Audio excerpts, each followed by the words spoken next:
I was upstairs, writing in my notebook, when my college roommate called me down.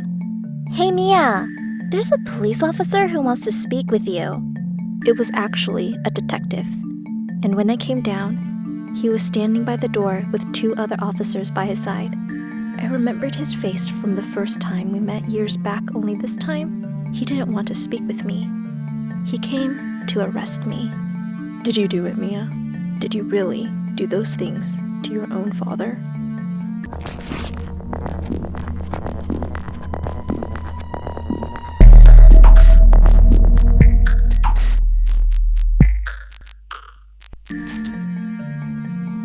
"I didn't do anything. I am innocent." "According to your notebook, you're an accomplice along with Rellik. Everything they need is in there. All of your and Rellik's thoughts, ideas, and including what happened to your father. Why don't you tell me how he did it?" "I don't want to talk about him. He's my friend, and he's saved my life more times than I can count. He's innocent." "Let me explain. I am here because the police have charged you with what happened to your father. While your court case continues, I am to evaluate and give my final thoughts to the judge. What I'm trying to say is I can save your life. I just need you to tell me the truth. So please, tell me everything and start from the beginning." "Well, I met him in my sophomore year of high school during lunch. I was a loner before I met him. How do you even be friends with a semi-deaf girl like me? My hearing aids made me the school target where I would either get picked on or someone would mock me behind my back. But that day, as they were trying to read my notebook, I finally had enough and stood up to them. They were speechless, but instead of apologizing, one of them threw my notebook onto the floor, causing all of the pages to fly all over the ground. As I was picking them off the floor, I saw a pair of shoes in front of me, with a hand holding out one of my missing pages. "I think you dropped this." Thanks." "Whoa, what is this? Poetry, huh? It almost reminds me of my depression. I'm Rellik, by the way." "I'm Mia. Why are you talking to me? They'll pick on you too if they see us. Are you new?" "They won't even notice us, don't worry. And no, I was born and raised here, but between you and me, I was just released from a mental hospital for depression, so no one wants to really be around me. But I guess you can say I'm new." I thought he was the most beautiful boy I had ever seen. He was sweet, intelligent, and understood all of my feelings.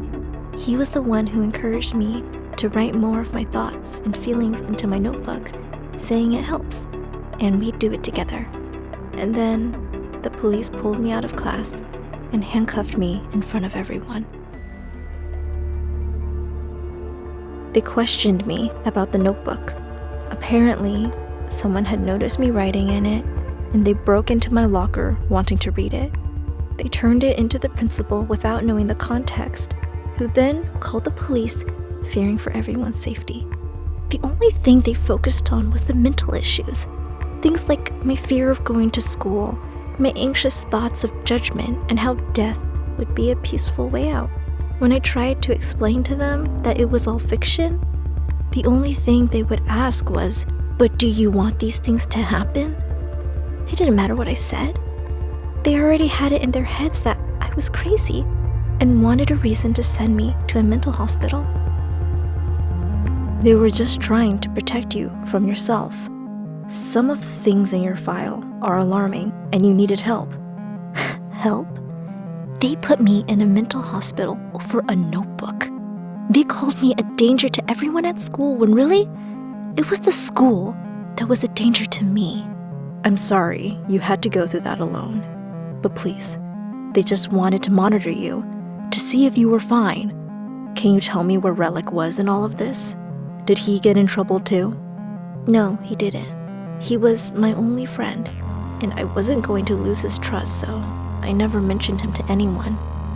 Did you hear from him during this time? Just through a letter he sent me when he found out where I was going. I didn't know what it meant until I got to the hospital.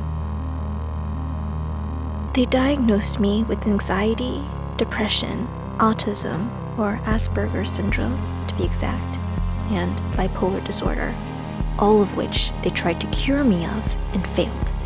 And that was because I knew nothing was wrong with me. The nurses didn't understand anything I was trying to tell them. They thought I was being difficult and stubborn, so they put me in hydrotherapy treatment.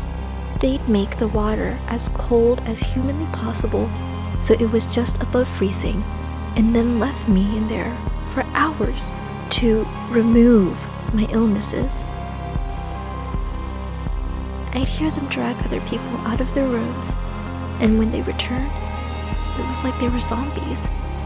I knew I didn't want to end up like that, and I just wanted to get out, so I panicked, and I tried to run out the doors, but a nurse grabbed me, and I accidentally hit my head on her face, breaking her nose. They held me down and sedated me, strapping me to my bed with soft cuffs.